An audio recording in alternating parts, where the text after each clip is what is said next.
Morning বন্ধুরা, কেমন আছিস তোমরা সবাই? আশা করি সবাই খুব খুব খুব ভালো আছো। তোমাদের সবাইকে অনেক অনেক অনেক স্বাগতম একটা বর্ষা ভেজা সকালবেলায়। এই দেখো কেমন বৃষ্টি পড়ছে।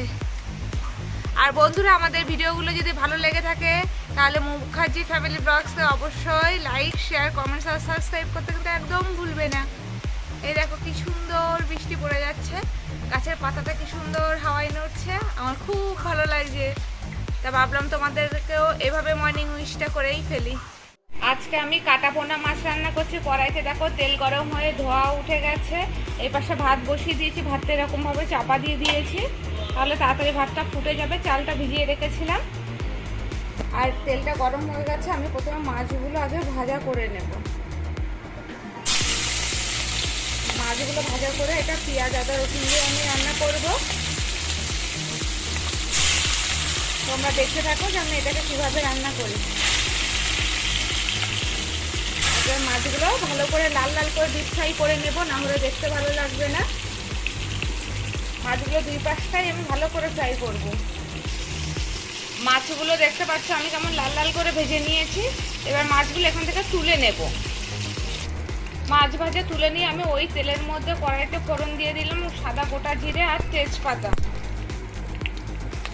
এখানে গোটা গরম মশলাও ফোড়ন দেওয়া যায়, আমি সেটা দিই না। খাওয়ার সময় মুখে লাগলে পাখুন চিৎকার করে, তার জন্যে। এবার আমি এইটুকুনি পরিমাণে পেঁয়াজটা কুচিয়ে রেখেছিলাম, সেটা ভাজা করে নিচ্ছি। পেঁয়াজটা যখন ভাজা ভাজা হয়ে যাবে একটু, তারপরে আমি এর মধ্যে আদা রসুনের পেস্ট অ্যাড করে দেব। পেঁয়াজটা আগে আমি একটু ব্রাউন করে ভেজে নেব। এই দেখো পেঁয়াজটা কিন্তু লাল লাল ভাজা হয়ে গেছে, দেখতেই পাচ্ছ। এবার আমি এর মধ্যে দিয়ে দেবো সামান্য পরিমাণে কসুরি মেথি। এই দেখো কসুরি মেথি। কসুরি মেথি সারাক্ষণ হাতে একটু এরকম রগড়ে নিতে হয়, তাহলে ভালো একটা স্মেল বেরোবে। দেখতে পাচ্ছ আমি সামান্য পরিমাণে দিয়েছি, এর গন্ধটা আমার খুবই পছন্দের।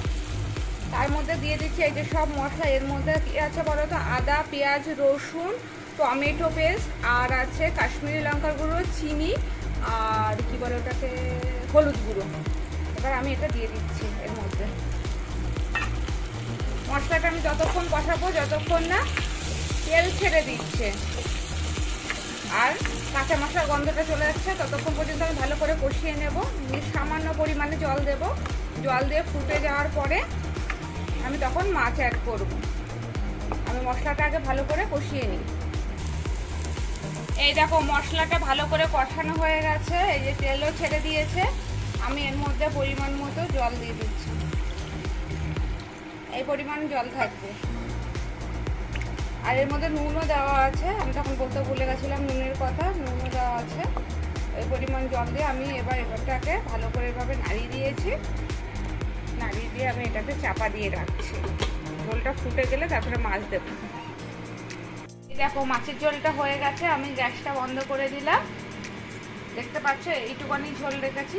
আর এই যে মাছগুলো আমি এর ওপরে একটু ঘি আর গরম মশলা দিয়ে এটা আমি চাপা দিয়ে রেখে দেবো। আর এই পাশে আমি থোর বসিয়েছি কুকারে সিটি দিতে।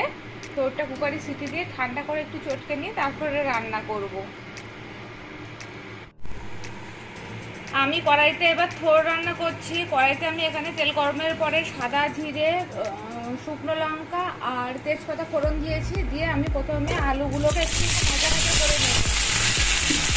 থোরটাকে আমি ভালো করে চটকে নিয়েছি।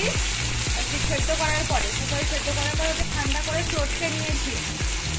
এবার আলুগুলো ভাজা করবো। থোরের মধ্যে নুন পরিমাণ মতো, হলুদ দেওয়া আছে। আমি আলুগুলোকে ভাজা করে এর মধ্যে থোরটাকে অ্যাড করে দেবো।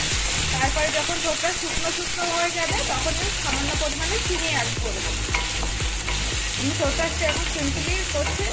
আর এর মধ্যে দিয়ে দেবো একটু আদা। আলুগুলো দেখো আমি এরকমভাবে লাল লাল করে ভাজা করে নিয়েছি। এবার আমি এর মধ্যে দিয়ে দিচ্ছি থোরটাকে, যেটা চটকে রেখেছিলাম না থোরটা, ওই থোরটা আমি এর মধ্যে অ্যাড করে দিচ্ছি। ভালো করে থোরটা অ্যাড করে দিয়ে আমি এটাকে নেড়ে ছেড়ে নেব। আর এই থোরের যে জল আছে না, এটা কিন্তু আলুটা সেদ্ধ হয়ে যাবে ভালো করে।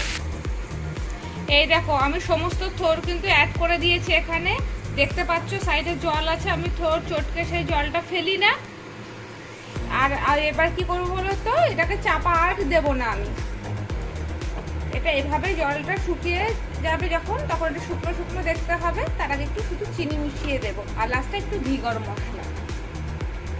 চলে এসছে, আজকে নাকি ও চামচ দিয়ে খাবে। দেখো চামচটা, ও হোয়াইট কালার এই চামচ দিয়ে খাবে, আজকে ওর ইচ্ছা জেগেছে।